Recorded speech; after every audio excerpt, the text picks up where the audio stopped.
Hello, my name's Mark. Welcome to Living La Dolce Vita.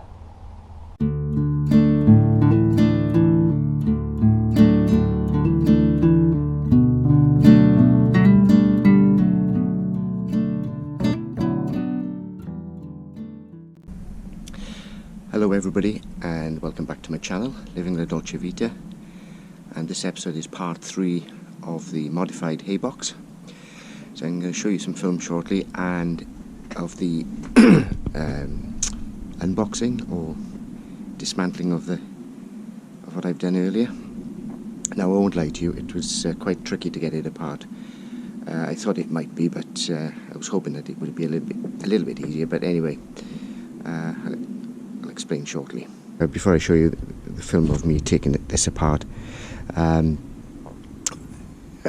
show you the insides.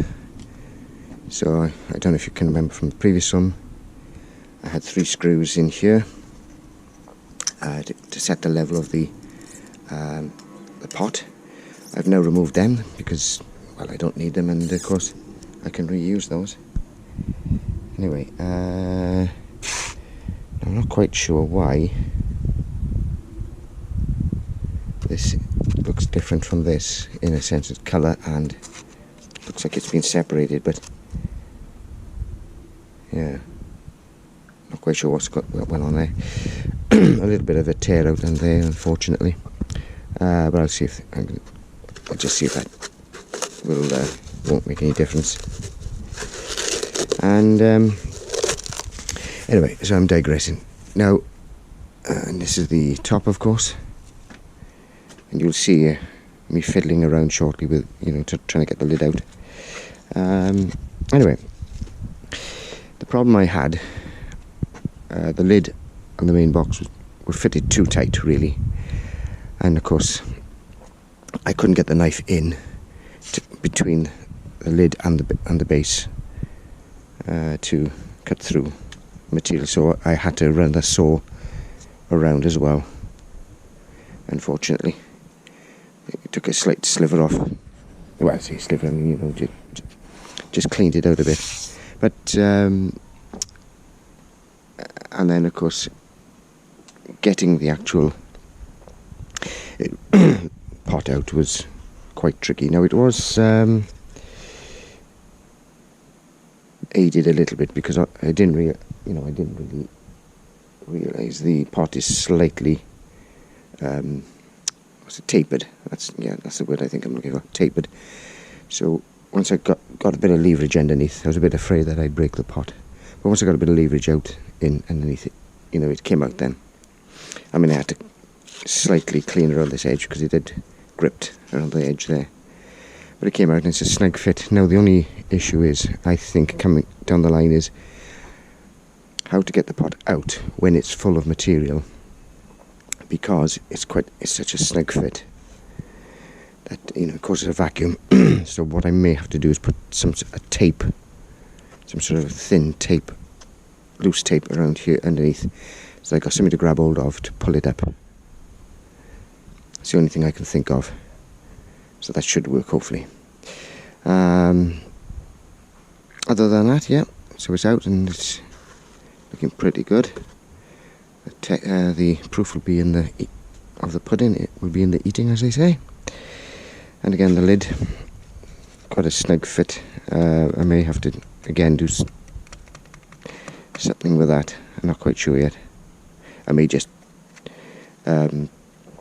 chisel out a little bit of a hole there, either side or that side, probably, because there's more material here than there is there, and I don't, the idea is to have as much insulation as possible. So I may just have a little gouge out a little bit here and there, just to get my fingers under and pull it out. So without further ado, I'll go back to the film and show you the great reveal, as they say. Bye for now.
Okay, welcome back everybody. So,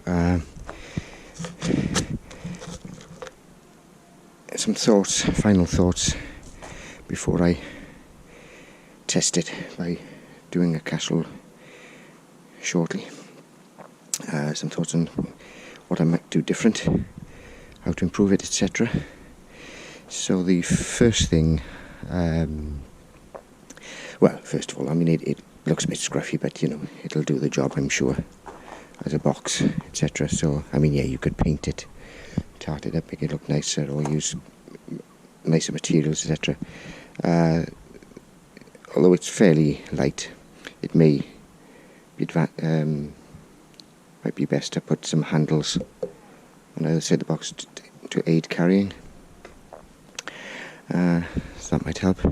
Now then, also, I think, well, we've got an insulation of about inch and a half, 2 inches there. Not much. I could do with a bit of extra these sides, I think, top and bottom. So obviously the box needs to be larger overall, I think, to increase the insulation. However, obviously I haven't tested it yet to see if, you know, if it will hold enough heat in to cook the casserole. So I'll get back to you on that one. Yes, when it comes, I don't think I'd use cling film again. Anybody got any suggestions as to what to use? I mean, I suppose I could cover it in grease or, you know, oil or something. That might work. That could possibly work. So if anybody's got any suggestions, that might work. You know, that'd be much appreciated.